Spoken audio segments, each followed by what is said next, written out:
우리 성도님들 혹시 밀양이라는 영화를 아십니까? 밀양.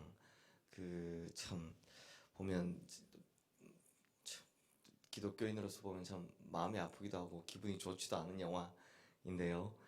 이 밀양이라는 영화에 보면 주인공 여인이 자기 아들을 유괴당하고 또 살해당하죠. 그러면서 이 불의의 사고를 겪게 되는데요. 이 여인이 이제 인생에 의지할 곳 없이 참 방황을 합니다. 그래서 몹시 힘들어하고 많이 아파하다가 결국 이제 신앙이라는 걸 가지게 되죠. 그리고 그 신앙의 힘으로 이제 어느 정도 좀 극복할 수 있게 되었다라고 생각했던 그 순간 이 여인이 어떤 마음이 드느냐? 내 아들을 유괴해서 살해했던 그 살인범 내가 가서 찾아가서 용서해야 되겠다라는 마음이 듭니다. 그래서 이제 감옥에 잡혀 있는 이 범인을 찾아가게 되죠. 찾아가서 이 여인 생각에는 그 사람 얼굴 보면서 내가 당신 용서했다고, 당신도 하나님 만나고 예수 믿으라고 뭐 이렇게 이제 그 이야기 한번 해주고 싶어서 이제 교도소로 가는 겁니다. 근데 이 살인범이요 너무나 뻔뻔하고 환한 얼굴로 이 여인에게 나타나서 하는 말이 뭐냐? 나는 이 교도에서 하나님을 만났습니다. 그래서 나는 이미 구원받았습니다. 누구 어머니도 이제 저를 용서하시고 편안하게 사십시오. 가서 예수 잘 믿으십시오. 이렇게 이야기를 하는 겁니다. 그래서 이 여인의 마음속에 이런 생각이 드는 겁니다. 아니, 누가 누구를 용서했다는 거야? 라는 생각이 들죠. 아니, 내가 아직 용서하지 않았는데 하나님이 용서했다고 그게 다야? 이런 생각이 이제 드는 겁니다. 그래서 다시 절망에 빠진 이 여인이 신앙의 깊은 회의로부터 회의에 빠져들었다. 이게 이제 밀양의 이야기 줄거리죠. 근데 이 이야기가 정말 이기적인 현대판 크리스천들의 이 단면을 꼬집고 있다. 뭐 이렇게 이야기를 하더라고요. 그게 무슨 말입니까? 오늘날 우리 신앙생활하는 많은 사람들이요. 하나님 앞에 내가 용서받았다. 라는 면죄부 때문에 누구와 관계 회복을 안 한다고요? 내 이웃에게 잘못한 것에 대해서는 절대로 관계 회복을 하려 하지 않거나 죄책감을 못 느낀다라는 겁니다. 그런데 성도님들, 이게 성경적이겠습니까? 내가 하나님 앞에 용서받았으니 더 이상 내 이웃과 상관없다. 절대 성경적이지 않습니다. 오늘 우리가 보고 있는 이 속건제를 보면 하나님께서는 이웃에 대한 책임을 다해야 된다라고 계속해서 말씀하고 계신 걸 볼 수 있습니다. 성도님들, 속건제는 크게 두 가지로 드러나는 제사죠. 하나는 성물에 대해서 범죄했을 때, 그리고 하나는 이웃에 대해서 범죄했을 때 드려지는 제사입니다.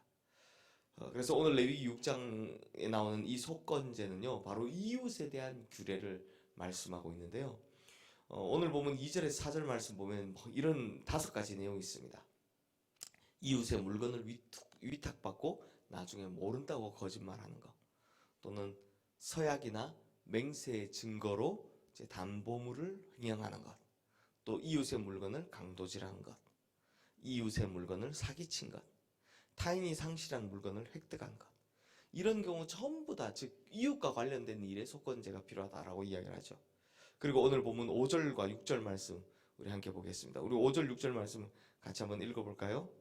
그 거짓 맹세한 모든 물건을 돌려보내되 그 본래 물건의 5분의 1을 더하여 돌려보낼 것이니 그 죄가 드러나는 날에 그 임자에게 줄 것이요 그는 또 속건 제물을 여호와께 가져갈지니 지정한 가치대로 양떼 중 흠없는 순양을 속건 제물을 위하여 제사장에게로 끌고 갈 것이요. 자, 앞서 본 것 같이 이웃에게 잘못하면 잘못한 물건의 값 거기에다가 뭘 더하라?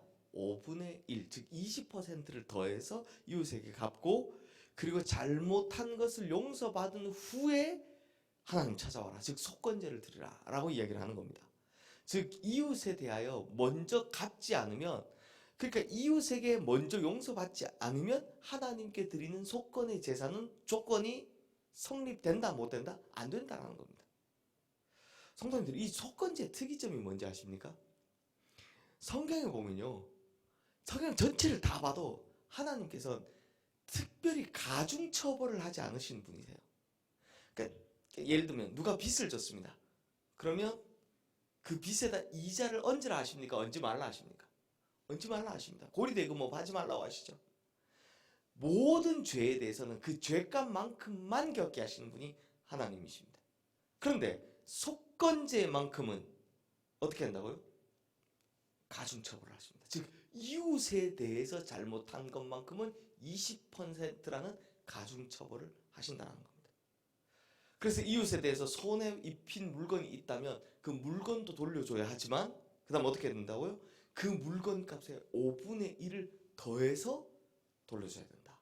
그리고 하나님께 나와서 순양을 속건제물로 드려야 한다 라는 겁니다. 굉장히 특이한, 성경 전체에서 보면 굉장히 특이한 케이스입니다.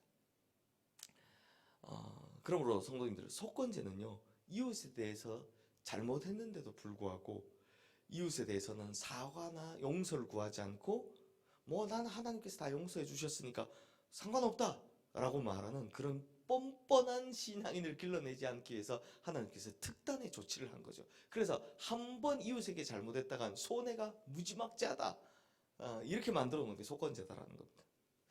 근데 성도님들, 이거 예수님께서도 똑같이 말씀하셨습니다. 산상수훈인 마태복음 5장 23절 24절 말씀해 보면, 그러므로 예물을 제단에 드리려다가 거기서 내 형제에게 원망 들을 만한 일이 있는 것이 생각나거든 예물을 제단 앞에 두고 먼저 가서 형제와 화목하고 그 후에 와서 예물을 드리라 라고 말씀합니다. 속건제랑 똑같죠. 속건제 이웃에게 그걸 다 갚고 용서받고 와서 속건제를 드려야 되니까 이 원칙이 똑같죠. 또 산상수훈 안에 있는 마태복음 6장 15절 말씀에 보면 너희가 사람의 잘못을 용서하지 아니하면 너희 아버지께서도 너희 잘못을 용서하지 아니하시리라. 먼저 사람과의 관계에서 해결하라는 겁니다. 그리고 하나님께 오라라는 거죠. 이것도 역시나 속건제 원칙과 똑같습니다. 사랑하는 성도님들, 그러므로 이게 제사가 속건 제사가 완성되려면 어떻게 했다고요? 이웃에게 가서 먼저 용서를 구하고 손에 끼친 거 다 갚고 거기다 20% 해주고 그리고 와서 하나님께 제사를 드려라 라고 하는 거죠. 마찬가지로 우리의 예배도 마찬가지입니다. 우리의 예배가 완성되려면 어떻게 해야 된다고요? 예수님 말씀하신 것처럼 먼저 원망 들을 만한 이웃을 찾아가야 됩니다. 재물을 놓고서라도 재물을 이 재단 앞에 놓고서라도 쫓아가서 먼저 이웃과 화목을 이루고 그리고 나서 예배를 드려야 한다. 그래야 그 예배가 완성된다라는 겁니다.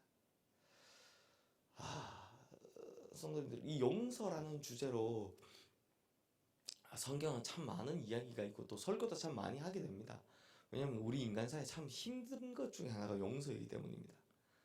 근데 이 용서에 관해서 이야기하면 꼭 반대로 생각하시는 분들이 참 많습니다. 용서에 관해서 설교하면 그래 맞아, 목사님 말씀 맞아. 그 다음 뭐라고 생각합니까? 그 김집사 그거 해야 되는데 이 설교 들었어야 되는데 뭐 이렇게 딴 사람 이야기를 자꾸 합니다. 아닙니다. 주님의 말씀은 누구에게부터 적용하는 거라고요? 나에게부터 적용하는 게 먼저입니다. 그러므로 내가 용서하지 못한 사람 혹은 내가 가서 사죄를 구해야 되는 사람 일 먼저 생각하고 그리고 용서를 구하고 나신 후에 우리의 예배를 드리면 우리의 예배가 완성되는 것을 경험하게 될 줄로 믿습니다. 우리가 참 하나님 믿는 백성이라면 진짜 하나님 백성답게 살아야 되지 않겠습니까? 그러므로 참 힘드시겠지만 다시 한번 용기 내시고 결단하셔서 이 속건제의 정신을 또 예수님 산상수훈의 그 정신을 우리 삶에서 잘 되새기며 살아가시는 우리 시흥의 모든 성도님들 되시기를 주님의 이름으로 축원합니다.